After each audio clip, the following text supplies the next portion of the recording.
Ever wondered what is the relationship between stress and performance?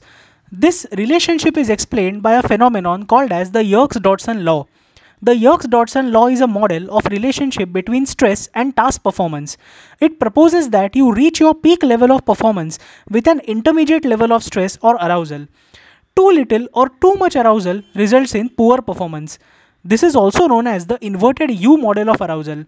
The theory has been around since 1908 when psychologists Robert Yerkes and John Dodson performed experiments on mice.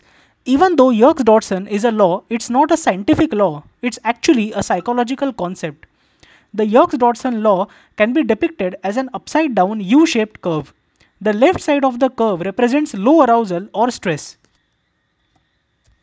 The right side represents high arousal, and at the center is a medium level of arousal. The vertical line on the left side goes from poor performance at the top or at the bottom to peak performance at the top. The optimal state of arousal and optimal performance come together in the middle of the curve. This curve looks something like this.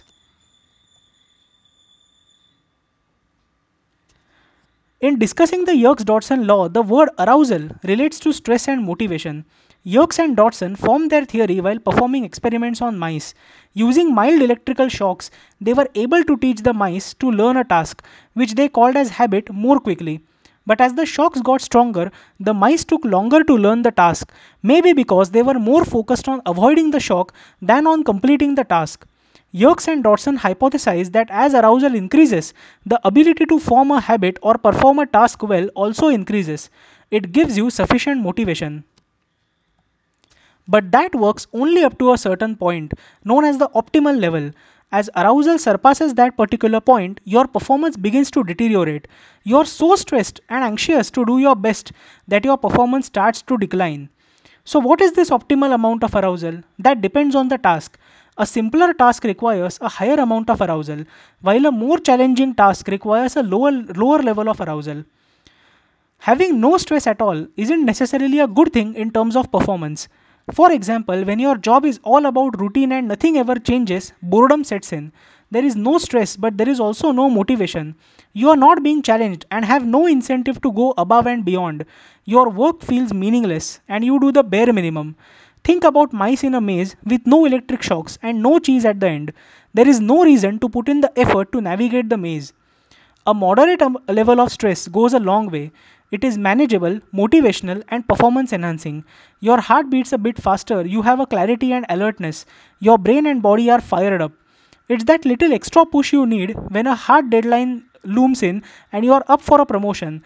It's the rush you get before the black belt test you have been working towards for so long.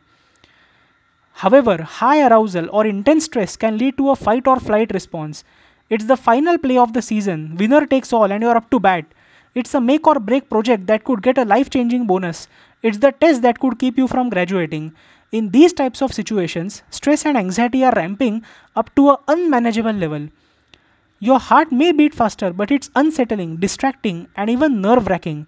You have lost focus and you are not reaching your full potential.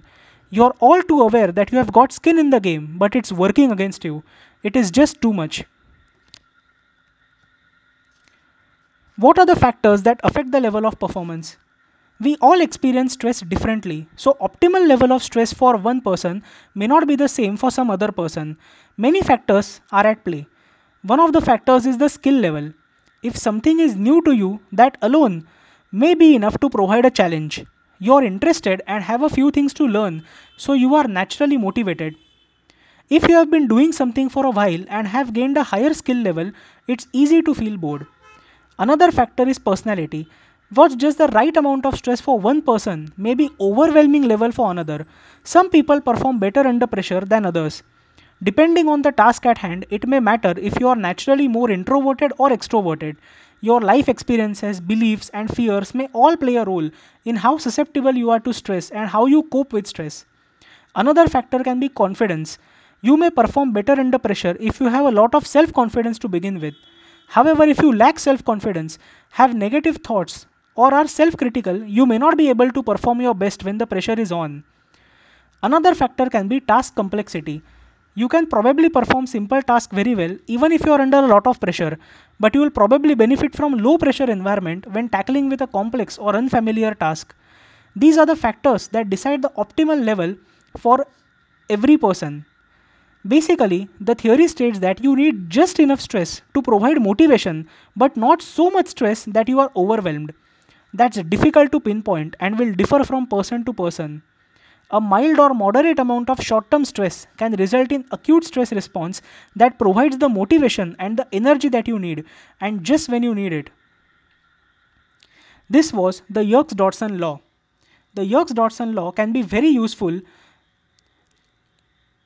when you have to work under stress or pressure. It's a theory that there is optimal level of arousal that results in optimal performance. Too little arousal doesn't provide much in the way of motivation. However, too much arousal causes a stronger stress reaction that can hamper performance. That optimal level of arousal differs from person to person according to factors like specific task, degree of skill, and the confidence level. Getting to that optimal arousal zone can be difficult because some factors aren't within your control, but the Yerkes Dodson law shows that there may be a sweet spot for achieving your best performance. Thank you so much for listening.